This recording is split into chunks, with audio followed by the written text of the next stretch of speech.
భద్రాచలంలో నిర్మించిన రెండో బ్రిడ్జి సారపాక వైపు కుంగిపోవడంతో ఏప్రిల్ నుంచి రాకపోకలు నిలిపివేశారు. పాత వంతెన పాడవడంతో రెండో దానికోసం 2015లో శంకుస్థాపన చేశారు. 10 ఏళ్ల పాటు వంతెన నిర్మించి 2025లో ప్రారంభించారు. అయితే కొన్ని నెలలకే బ్రిడ్జి కుంగిపోయింది. నాసి రకం ఇసుక, సిమెంట్ వాడడం వల్లే వంతెన కుషించుకుపోయిందని, రాకపోకలకు తీవ్ర ఇబ్బందులు కలుగుతున్నాయని స్థానికులు ఆగ్రహం వ్యక్తం చేస్తున్నారు.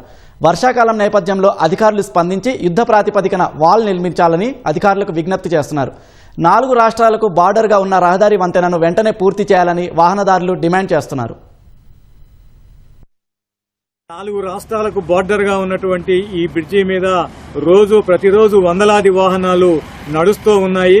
కాబట్టి ప్రభుత్వం అధికారులు వెంటనే చర్యలు తీసుకొని ఈ యొక్క పడిపోయినటువంటి మట్టిని పోయాలని చెప్పి అక్కడ వాల్ నిర్మించి ఈ యొక్క బ్రిడ్జిని కాపాడాలని చెప్పి మేము డిమాండ్ చేస్తా ఉన్నాము. ఇంత పెద్ద బ్రిడ్జి భక్తులు వస్తా ఉన్నారు.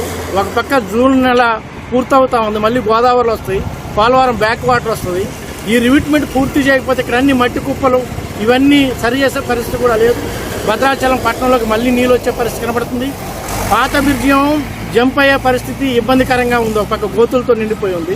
కొత్త బ్రిడ్జియా ఇది పాత బ్రిడ్జియా అర్థం కాని పరిస్థితుల్లో ప్రజలు ఇబ్బంది పడుతూ ఉన్నారు. భద్రాచలం బ్రిడ్జిని 2 వైపులా నడిపించే విధంగా అధికారులు చొరవ చూపాలి. మంత్రి గారు కూడా దీన్ని పర్యటన చేయాలి. పాత బ్రిడ్జి నుంచి వెళ్లడం వల్ల ఆ బ్రిడ్జి కుంగిపోయే ప్రమాదం ఉన్నది, కూలిపోయే ప్రమాదం ఉన్నది. కాబట్టి ప్రభుత్వం ఇప్పటికైనా బ్రిడ్జిని తక్షణమే ప్రారంభించి ప్రయాణికులకు అవసరార్థం ఉపయోగించాలని మేము విజ్ఞప్తి చేస్తున్నాం.